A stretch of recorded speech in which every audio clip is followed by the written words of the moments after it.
everybody, my name is Mars. You can call me MG if you would like, and today I've got an interesting little video for you where I'm going to be talking about my favorite book of each color that I have on my bookshelf. Using these restrictions helped me think about maybe more books than I normally talk about as favorites because I could only pick one per color, and I had to pick one for each color. I didn't want to leave any gaps. I also had to restrict myself to my shelves, and there are a lot of books that I've read and loved that unfortunately I don't own physically yet. There's always time in the future to buy more books, but this just kind of helped me kind of conceptualize books that I maybe didn't realize I considered favorites until this moment. So I've got the whole rainbow and then some, so why don't we just start talking about these books? First, though, I do have a bit of a disclaimer. The first being that books have multiple colors on the covers usually, so what I consider one color, you might consider more dominantly a different color. Also, I am a little bit colorblind, so I could call a book orange and you'd be like, no, that's red, or I would call it blue and you'd be like, actually, that's purple to me. It's fine. We don't have to take this too seriously. It's all just for a bit of good fun. And now, with that out of the way, we really can start talking about these books.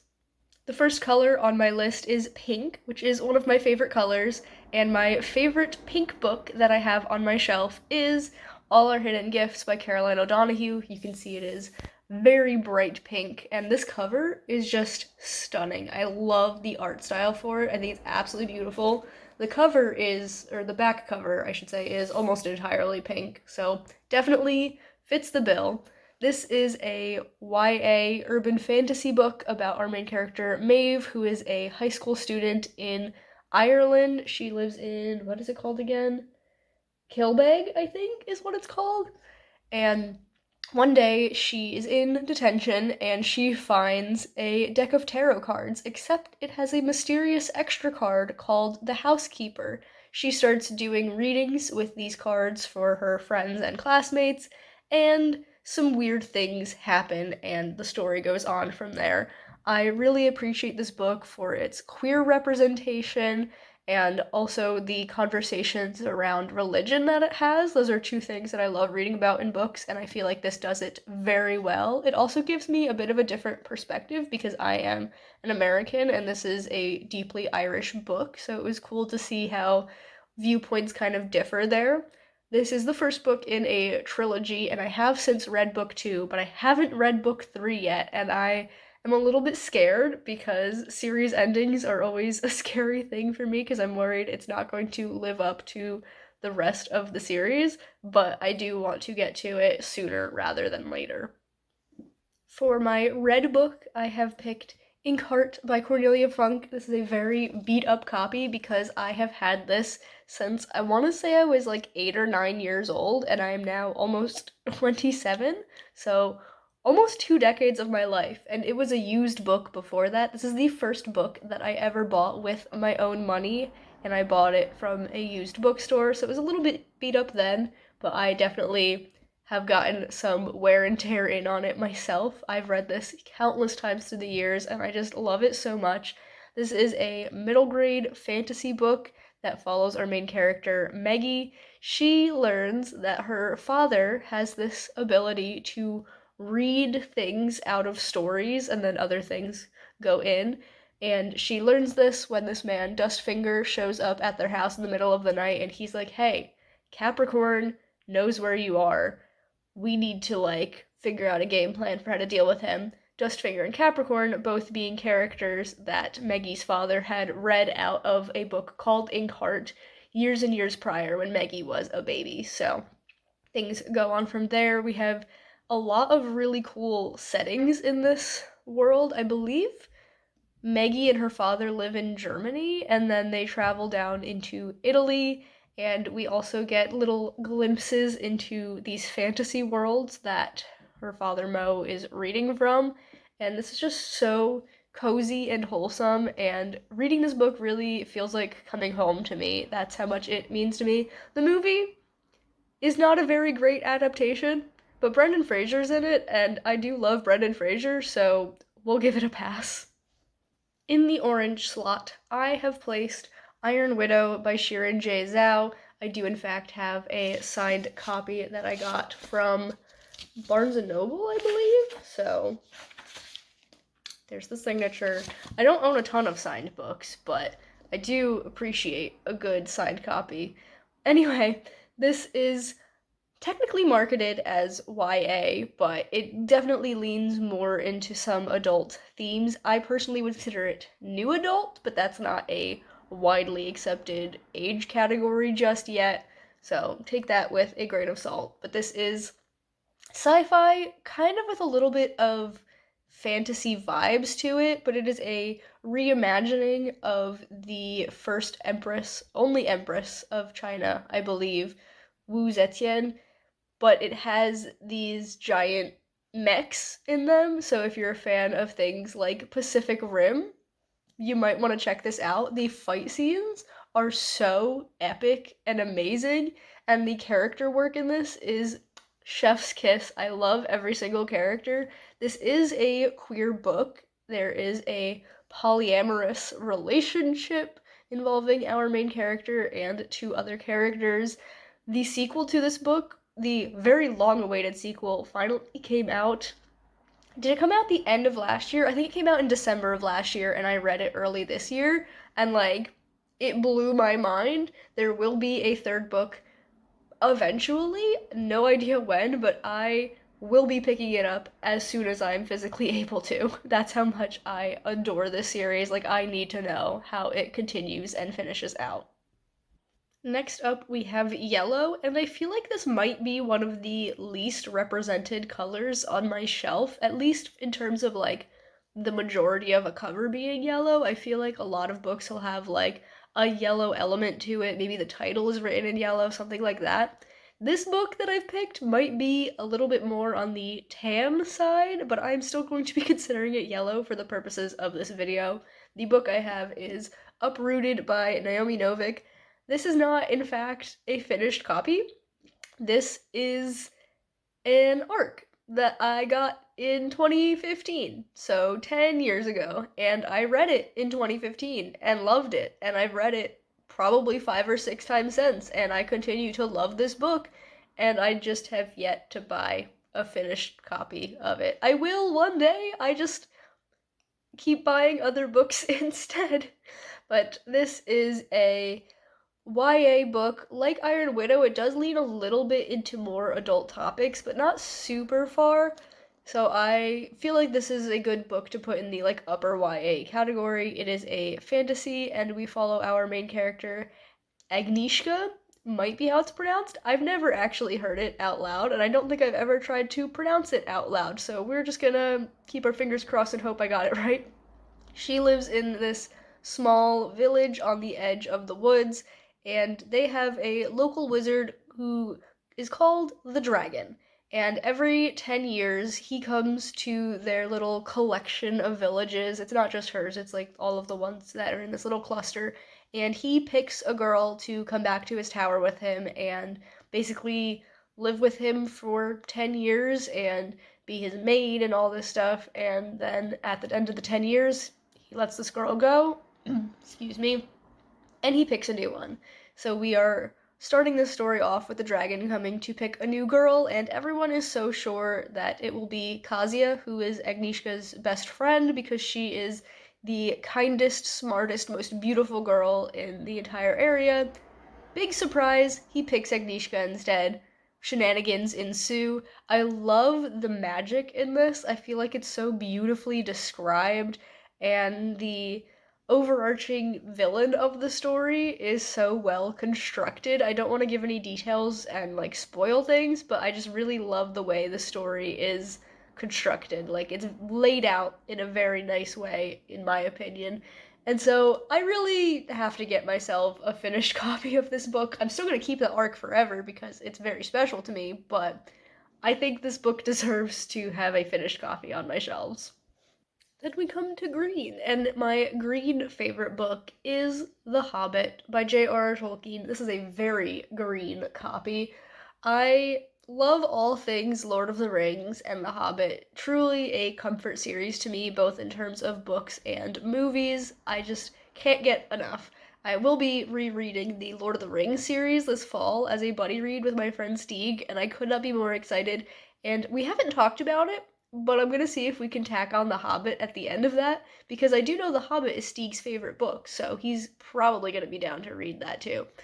Anyway, if you don't know what The Hobbit is about, it follows our protagonist, Bilbo Baggins. He is a hobbit, the hobbit in question, and he gets pulled into this adventure by Gandalf the Wizard to go rescue the home of these dwarves, this company of dwarves that shows up at his house. They're like, we need your help specifically because Gandalf says you're our guy. We gotta get this dragon out of our mountain so that we have a home again. And adventures ensue. It's so cozy and definitely a different vibe than Lord of the Rings. If you have seen or read Lord of the Rings and you're like, I don't know, that wasn't quite for me, I don't know if I would like The Hobbit. The Hobbit does have quite different vibes. It's like much more, I don't know, it does still have like dark and scary themes, but it's a little bit gentler in its approach to those things. The Hobbit, I believe, was written for a younger audience than Lord of the Rings was. So, even if you're a little bit on the fence, I would say give The Hobbit a try.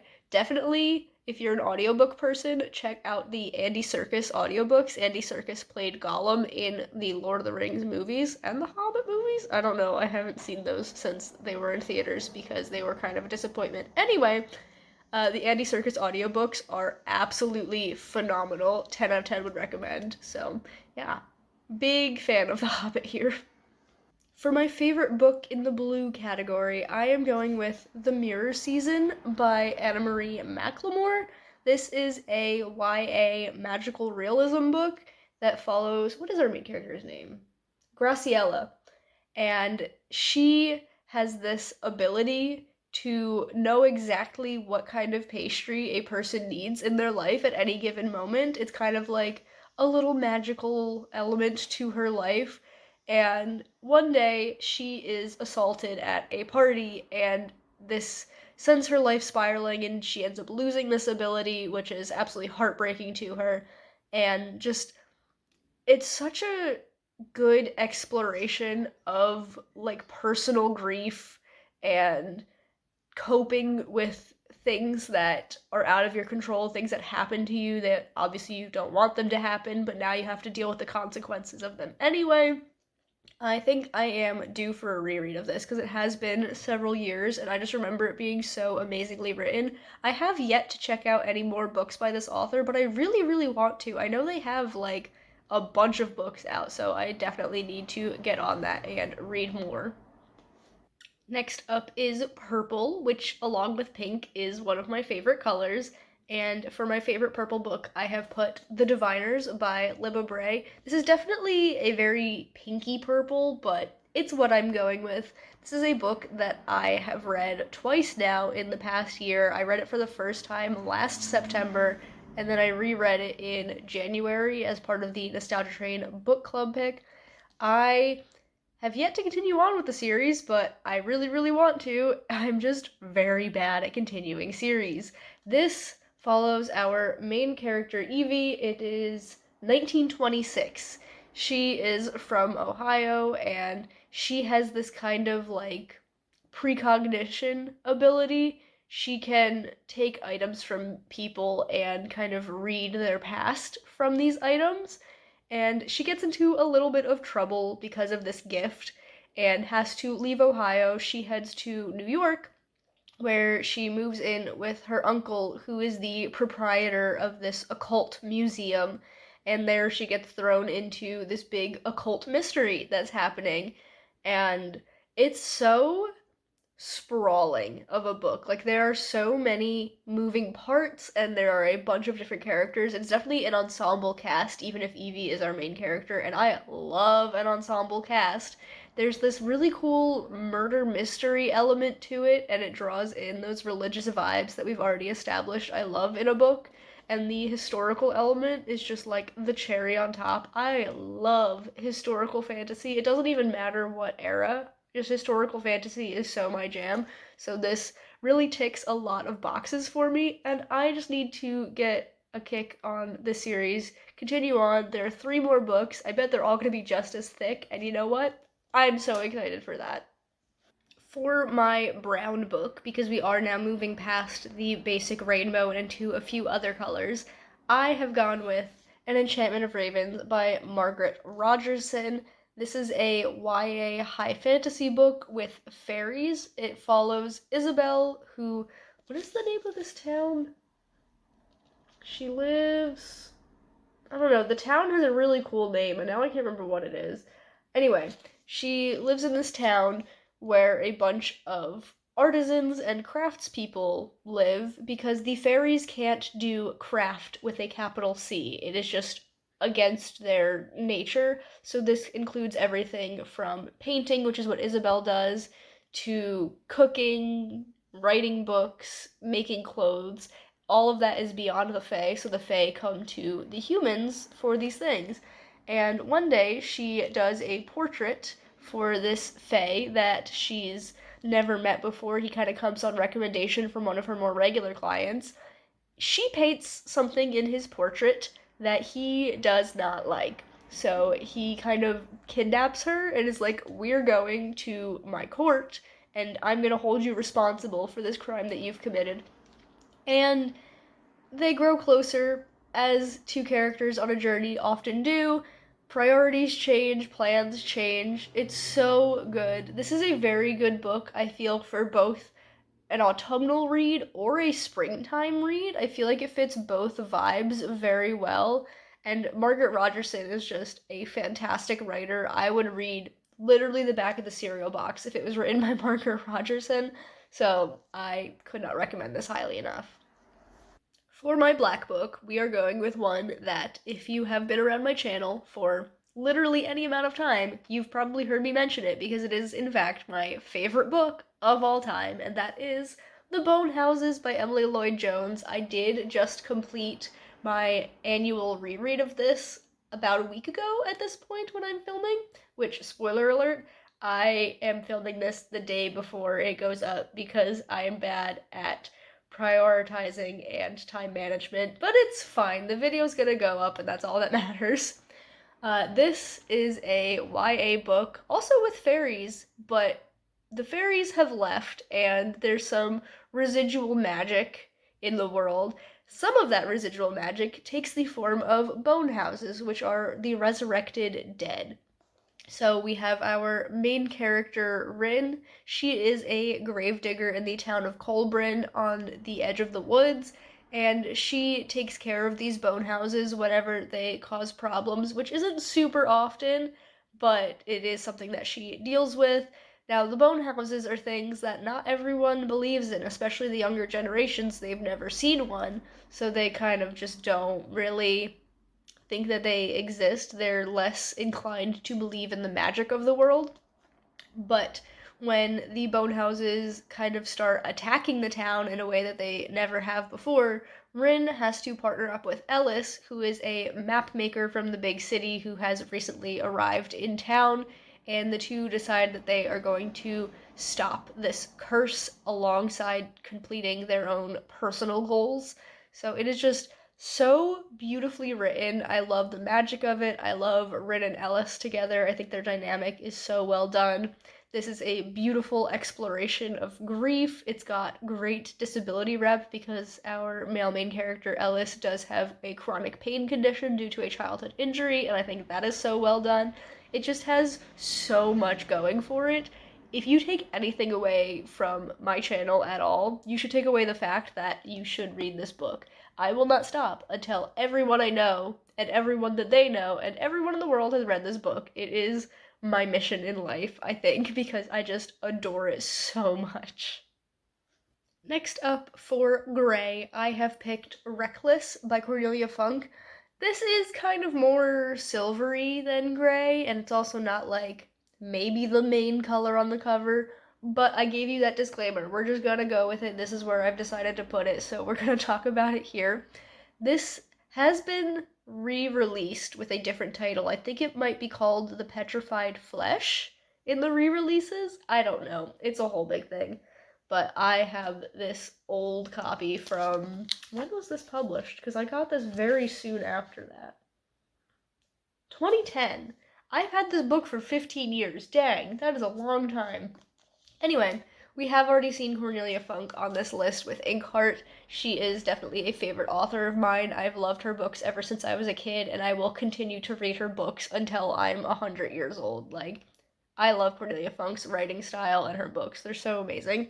This book specifically, it is the first book in a series, and the main character is Jacob Reckless. He is a 20-something, I think he's like in his early 20s, but now I'm not so sure now that I'm saying it out loud. It doesn't matter.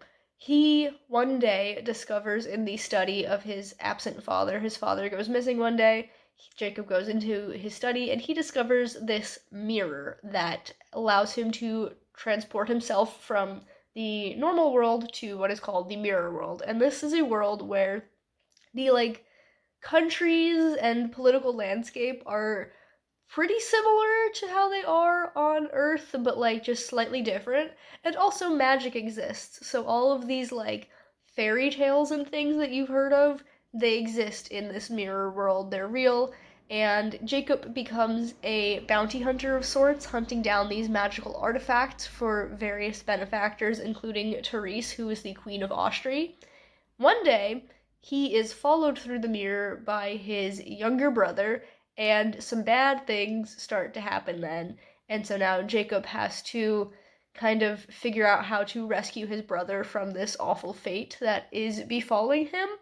And I just really love this book and the series. It is still unfinished. The fourth book came out a few years ago. Cornelia Funk is still writing. She's just kind of writing a lot of different things at once. So we will one day get the conclusion. I believe there's only one more book that will be coming out, but don't quote me on that. There could be more. I really don't know. But I am eagerly awaiting the rest of this series because it just is another one of those series that has a very special place in my heart. And finally, I have saved the white book for last, and my favorite white covered book on my shelves is Sadie by Courtney Summers. And this book is quite different from everything else that I've already talked about. I've had a lot of sci-fi fantasy vibes. This is a mystery, maybe some thrillery elements to it. I'm not exactly sure of its classification, but it is purely contemporary, which is not a genre that I pick up very often. But this one just really worked for me.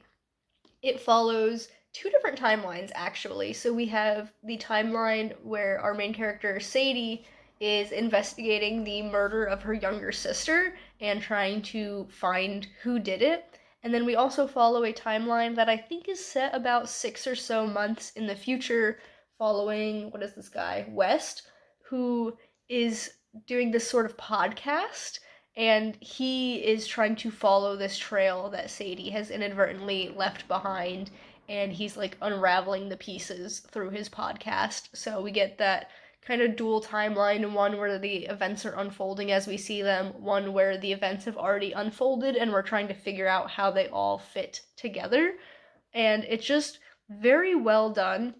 I've read a few books by Courtney Summers now, and I think she's an author that potentially could be a favorite. I do want to read a few more to really solidify that kind of title for her, but I have yet to read a book by her that I didn't like, at the very least. But I also listened to the audiobook for this while I was reading it physically, and I feel like that was a very good move because you do have that podcast element, because that future timeline is told as a podcast transcript, and I liked listening to it as I was reading. I thought the voice acting was very well done. So, yeah, a bit of a different one, but I am happy that this book is on the list nonetheless. So there we have all of the books that I love in different colors from my physical collection. I do own so many books, and I feel like I talk about the same few over and over and over again, so I really enjoy exercises like this, where I get to think about my collection in a little bit of a different way. Let me know in the comments if you've got any more ideas for videos of this nature that you would love to see from me, because I would love to make them for you. But we have now come to the end of this video, and it could not come at a better time because my voice is apparently shot. But if you've enjoyed this video, be sure to give it a big thumbs up. You can subscribe to my channel for more content, and that way I'll see you guys in the next one. Bye, everyone.